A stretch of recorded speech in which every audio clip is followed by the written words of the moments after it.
কাশীপুরে একটি অদ্ভুত দৃশ্য, যা দেখে শ্রী শ্রী মা নিজ চক্ষেও বিশ্বাস করতে পারছিলেন না। তিনি কাশীপুরের সিঁড়ির পাশে নিচের ঘরে থাকতেন, আর ঠাকুর থাকতেন ওপরের ঘরে। তা সত্ত্বেও ঠাকুরের প্রতি তার সজাগ দৃষ্টি থাকত। এই ঘটনার বিবরণ শ্রী শ্রী মা এইরকম দিয়েছিলেন। ঠাকুর তখন কাশীপুরের বাগানবাড়িতে অত্যন্ত পীড়িত, এত দুর্বল যে একেবারে শয্যাশায়ী। স্বামীজি প্রভৃতি অন্তরঙ্গ ভক্তগণ সর্বদা তার সেবা করছেন।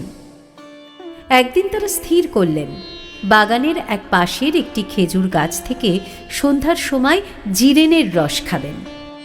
ঠাকুরকে কিন্তু সেই সম্বন্ধে কিছুই জানালেন না।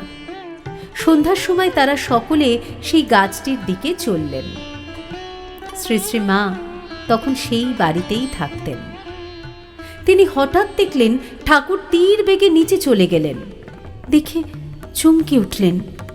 যাকে পাশ ফিরিয়ে দিতে হয় তার পক্ষে এ কি সম্ভব? অথচ চাক্ষুষ দেখলেন। তখন ঠাকুরের ঘরে গিয়ে দেখলেন ঠাকুর বিছানায় নেই, ঘর শূন্য। মা ভয়ে বিহ্বল হয়ে চারিদিক খুঁজেও তাকে দেখতে পেলেন না। নিজের জায়গায় ফিরে গিয়ে উৎকট চিন্তায় অভিভূত হলেন, এ কি ঘটনা হলো। কিছুক্ষণ পরে দেখলেন ঠাকুর আগের মতোই তীর বেগে ঘরে ফিরে এলেন। মা পরে তার কাছে গিয়ে ওই সম্বন্ধে তাকে জিজ্ঞাসা করায়। ঠাকুর বললেন, তুমি দেখেছ নাকি? তারপর বললেন, ছেলেরা সব এখানে এসেছে, সকলেই ছেলে মানুষ। তারা আনন্দ করে ওই বাগানের এক পাশে একটা খেজুর গাছ আছে, তারই রস খেতে যাচ্ছিল। আমি দেখলাম ওই গাছতলায় একটা কাল সাপ রয়েছে। সে এত রাগী যে সকলকেই কামড়াতো। ছেলেরা তা জানতো না, তাই আমি অন্য পথে সেখানে গিয়ে সাপটাকে বাগান থেকে তাড়িয়ে দিয়ে এলাম। বলে এলাম, আর কখনো ঢুকিস নে। মা এই কথা শুনে অবাক হলেন।